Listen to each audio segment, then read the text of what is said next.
तो hello guys, स्वागत है आपका सोशियोलॉजी क्लासेस के हमारे यूट्यूब चैनल पे। तो आज हम देखने वाले हैं मर्टन का संदर्भ समूह का सिद्धांत। तो इससे पहले मर्टन की पहली वीडियो बन चुकी है जिसमें उनकी सामाजिक संरचना और अन्य अवधारणाएं देखने को मिलती हैं, प्रकार्यवादी व्याख्या आदि। इससे पहले एक ज़रूरी सूचना, अभी तक आपने टेलीग्राम चैनल नहीं ज्वाइन किया है तो ज्वाइन कर सकते हैं, जहाँ पर 9 AM और 9 PM पर लाइव क्विज करवाए जाते हैं तथा PDF नोट्स प्रोवाइड करवाए जाते हैं। तो आइए देखते हैं संदर्भ समूह का सिद्धांत। तो रॉबर्ट किंग मर्टन द्वारा प्रस्तुत संदर्भ समूह का सिद्धांत अमेरिकी सैनिकों के जीवन पर आधारित अनुसंधान कार्य का आधार बनाया गया था। अर्थात इन्होंने जो है एक अमेरिकी सैनिकों के ऊपर अध्ययन किया गया था, उसको आधार बनाकर इन्होंने संदर्भ समूह की व्याख्या की थी। तो संदर्भ समूह से संबंधित एक और फैक्ट पूछा जाता है जो एग्जाम के लिए बहुत ही इम्पोर्टेंट है कि संदर्भ समूह की सर्वप्रथम बात किसने की है, तो हाई मैन है। इसके अलावा स्टाउपर जैसे भी वैज्ञानिक जो हैं जुड़े हुए हैं संदर्भ समूह से।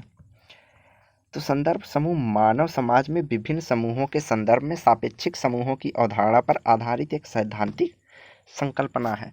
तो संदर्भ समूह है कि व्यक्ति जब अपने समूह से दूसरे समूह या अपने सापेक्ष किसी अदर दूसरे समूह या व्यक्ति से तुलना करता है तो वह व्यक्ति या समूह उसके लिए जो है संदर्भ समूह बन जाता है। इसे स्पष्ट करते हुए मर्टन ने कहा कि एक संदर्भ समूह वह समूह है जिसका प्रयोग व्यक्ति अपने व्यक्तित्व, भूमिका, व्यवहार, स्थितियों, आकांक्षाओं, क्षमताओं एवं उपलब्धियों इत्यादि के मूल्यांकन के संदर्भ के रूप में करता है तथा संभव हो तो उस समूह अथवा वैसे ही किसी अन्य समूह की सदस्यता प्राप्त करने का प्रयास करता है। तो मर्टन कहते हैं अगर कोई व्यक्ति है या समूह है और दो समूह है मान लीजिए, तो इस समूह में कोई व्यक्ति है, वह दूसरे समूह को अपने उपलब्धियों, क्षमताओं या स्थितियों के आधार पर तुलना करता है और वह चाहता है कि जो सुविधाएं या जो स्थिति में यह समूह है मैं उस स्थिति को प्राप्त करूं या उन्हें सुविधाओं की उपलब्धि हमें मिले। तो इस आधार पर जो है इन्होंने संदर्भ समूह की बात कही है। तो अमेरिकी जो सैनिक थे उनका मानना था कि जो शादीशुदा सैनिक थे उनका मानना था कि हमें जो अनमैरिड हैं उनसे ज़्यादा हमें बलिदान या त्याग करना पड़ रहा है, क्योंकि हम अपने परिवार को छोड़कर यहाँ पर सर्विस प्रदान कर रहे हैं। वहीं जो अनमैरिड सैनिक थे उनकी अपेक्षा जो है अपने आप को सापेक्ष वंचित समझते थे। तो सापेक्ष वंचना भी पूछा जाता है कि संदर्भ समूह का आधार क्या होता है, तो वह सापेक्ष वंचना होता है। संदर्भ समूह का यह जो है दृष्टिकोण है कि मर्टन ने सामाजिक संरचना में व्यक्ति की भूमिका और उसकी भूमिका निर्वहन तथा सामाजिक गतिशीलता, सामाजिक परिवर्तन की विवेचना के क्रम में संदर्भ समूह की अवधारणा का प्रयोग किया है। तो मर्टन कहते हैं कि जब व्यक्ति जो है किसी समूह या व्यक्ति को संदर्भ समूह मानकर अपनी सामाजिक गतिशीलता या सामाजिक स्थिति में परिवर्तन लाता है। मर्टन के अनुसार अपनी सामाजिक व्यवस्था में उन समूहों में किसी एक या अधिक समूहों जिनका वह सदस्य नहीं है के प्रति होता है। तो यहाँ पे जो है ना कि अगर यह प्रश्न पूछा जाता है कि संदर्भ समूह के रूप में हो सकता है, क्या हो सकता है, तो यह भी हो सकता है कि व्यक्ति उस समूह अपने ही समूह में किसी व्यक्ति को संदर्भ समूह मान के चलता हो, या दूसरा वह दूसरे समूह को ही अपना संदर्भ समूह मानता है।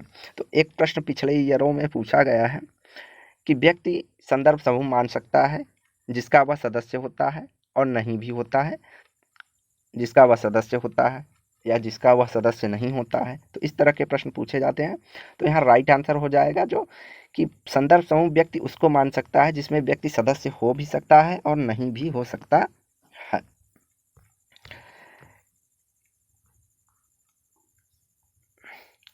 असंबद्ध रहने की इच्छा रख सकता है और हेतु आवश्यक प्रयास भी कर सकता है, अर्थात जुड़ने की इच्छा रख सकता है और उसके लिए आवश्यक प्रयास भी कर सकता है। उदासीनता के भाव रख सकता है अथवा संदर्भ होने का या सदस्यता प्राप्त करने के लिए आवश्यक प्रयास कर सकता है। तो संदर्भ समूह दो प्रकार के हो सकते हैं, एक सकारात्मक संदर्भ समूह, एक नकारात्मक संदर्भ समूह हो सकता है, जिसमें कि एक समूह का व्यक्ति सदस्य होना चाहता है, उसके लिए उचित प्रयास करेगा, और दूसरे संदर्भ समूह जो नकारात्मक संदर्भ समूह है, उसके लिए व्यक्ति जो है असंबद्ध रहने की इच्छा रखेगा और उसके लिए प्रयास नहीं करेगा, अर्थात उदासीनता का भाव रखेगा कि वह उस संदर्भ समूह का सदस्य नहीं होना चाहता है।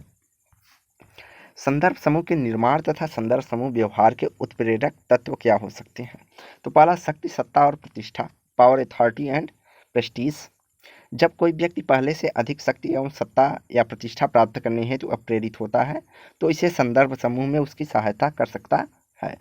तो जो है व्यक्ति शक्ति और सत्ता प्रतिष्ठा आदि के प्राप्त के लिए अपने से ऊंचे शक्ति, प्रतिष्ठा और सत्ता के लिए जो होगा व्यक्ति, उसका संदर्भ समूह होगा, तो वह उसके लिए प्राप्त करने में सहायक होगा।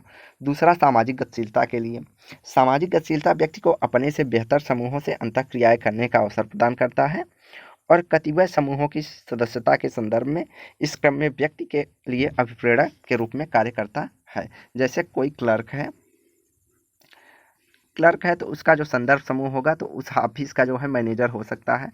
तो व्यक्ति को सामाजिक गतिशीलता प्राप्त करने में यह सहायता करता है कि वह इसे संदर्भ व्यक्ति या संदर्भ समूह मानकर जो है वहां पहुंचने की कोशिश कर सकता है।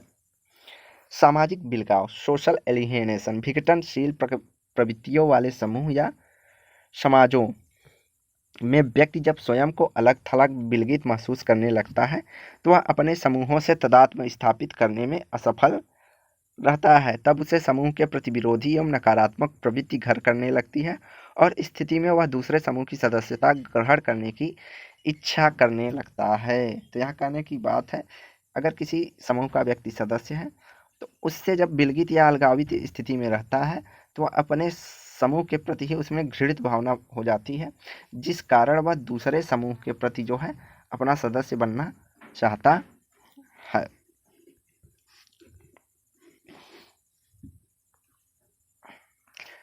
उदाहरण के तौर पे हम इसे यहाँ पर देखेंगे, जैसे ये तथ्य कि कोई व्यक्ति निम्न कास्ट का है और वह उच्च कास्ट है, लेकिन अपने निम्न कास्ट में होने वाली जो है व्यवहार को देखकर वह अपने इस निम्न कास्ट की जो श्रेणी है उससे घृणित होने लगता है और संस्कृतिकरण के माध्यम से उच्च श्रेणी की स्थिति में आने का प्रयास करता है। तो यह भी संदर्भ समूह का उदाहरण होता है।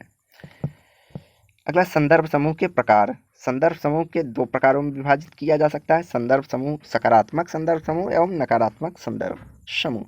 सकारात्मक संदर्भ समूह वह होगा जिसको व्यक्ति पसंद करता है, जिसकी व्यवहार प्रणाली अपनाना चाहता है और जिसकी सदस्यता प्राप्त करना चाहता है, वह व्यक्ति के लिए सकारात्मक संदर्भ समूह श्रेणी में आएगा। और वहीं अगला है नकारात्मक संदर्भ समूह, ऐसे में जिन्हें व्यक्ति नापसंद करता है, जिनको कतई अपनाना नहीं चाहता है, उसके जो विपरीत प्रतिमान हैं उसको अपनाता है, अर्थात नकारात्मक संदर्भ समूह के विपरीत प्रतिमानों को अपनाता है, तो इसे नकारात्मक संदर्भ समूह कहेंगे। जैसे अगर कोई सभ्य व्यक्ति है तो वह गुंडा नहीं बनना चाहेगा, वह इसके विपरीत ही अपना व्यवहार करेगा, अर्थात नैतिक व्यवहार करेगा।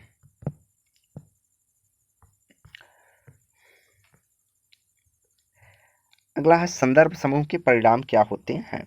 तो संदर्भ समूह की उपस्थिति के प्रभाव से जो है व्यक्तियों में प्रत्याशित समाजीकरण होता है। तो यह भी मोस्ट इम्पॉर्टेंट पॉइंट है, प्रत्याशित समाजीकरण। कई बार एग्जामों में पूछा गया है कि प्रत्याशित समाजीकरण संबंधित है मर्टन से, और इसके उदाहरण देकर भी पूछा जाता है। तो इसका जो प्रमुख उदाहरण पूछा जाता है वह यह है कि जब कोई बालिका जो होती है उसे अपने विवाह के लिए तैयार किया जाता है तो वह बालिका का जो है प्रत्याशित समाजीकरण होता है, अर्थात प्रत्याशित समूह के लिए या संदर्भ समूह के लिए तैयार किया जाता है।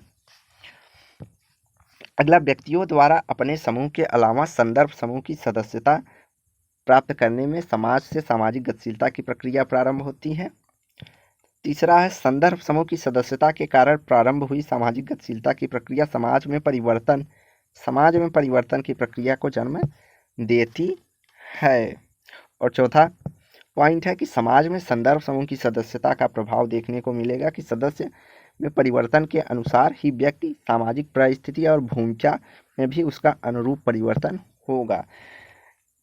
तो जिस प्रकार उसका पद या सदस्यता होगी उसी प्रकार अनुरूप उसका जो है भूमिका और परिस्थिति होगी। उसके बाद सामाजिक व्यवस्था के संदर्भ में जो संदर्भ समूह है इसकी सदस्यता प्रायः व्यक्ति को द्वंद्वात्मक परिस्थितियों एवं भूमिकाओं के प्रभाव में आ जा सकते हैं कि व्यक्ति संदर्भ समूह के स्थिति में यह देखता है कि उसका समूह अच्छा है कि सामने वाला समूह अच्छा है। इसमें उसके जो है विचारों में द्वंद्वात्मकता आ जाती है।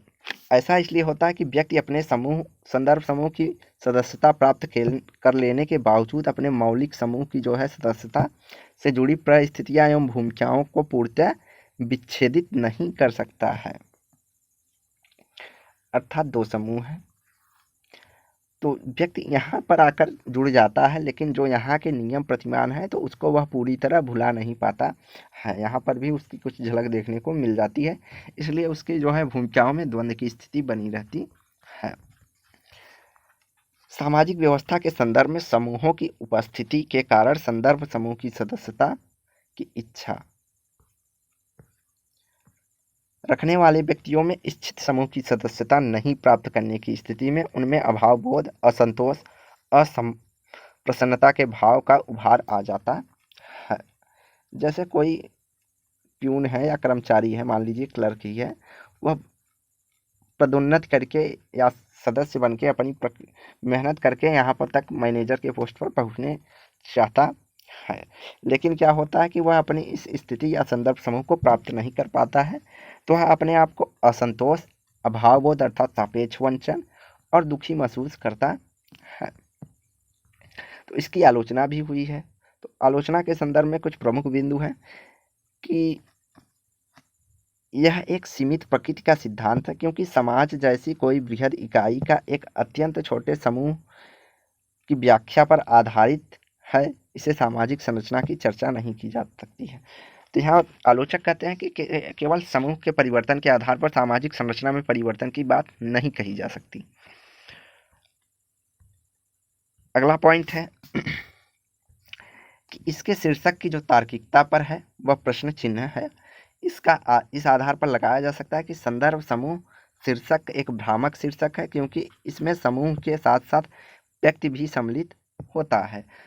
तो एस.सी. दुबे थे जिन्होंने कहा कि संदर्भ समूह के स्थान पर जो है संदर्भ व्यक्ति का प्रयोग किया जाना चाहिए। ऐसी ऐतिहासिकता एवं संपूर्णता का सर्वथा अभाव होता है, क्योंकि किसी भी प्रकार के समाजशास्त्री अन्वेषण में उपयोगी सिद्ध नहीं होता है।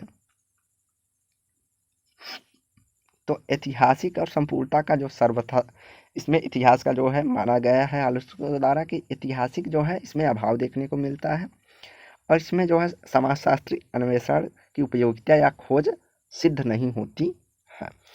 आलोचनाओं के बावजूद भी मर्टन के संदर्भ समूह की अवधारणा जो है स्वीकार की गई है। तो संदर्भ समूह की अवधारणा के आधार पर ही जो है एम.एन. श्रीनिवास ने भी संस्कृतिकरण की बात कही है।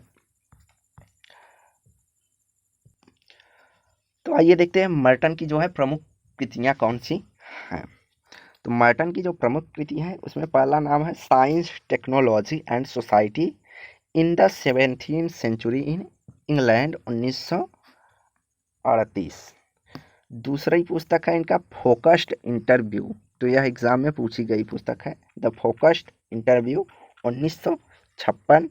और सर्वाधिक पूछी जाने वाली जो है इनकी जो है एक है पुस्तक the social theory and social structure 1957। अब तक की एग्जाम में सर्वाधिक पूछे जाने वाली पुस्तक जो है मर्टन की है।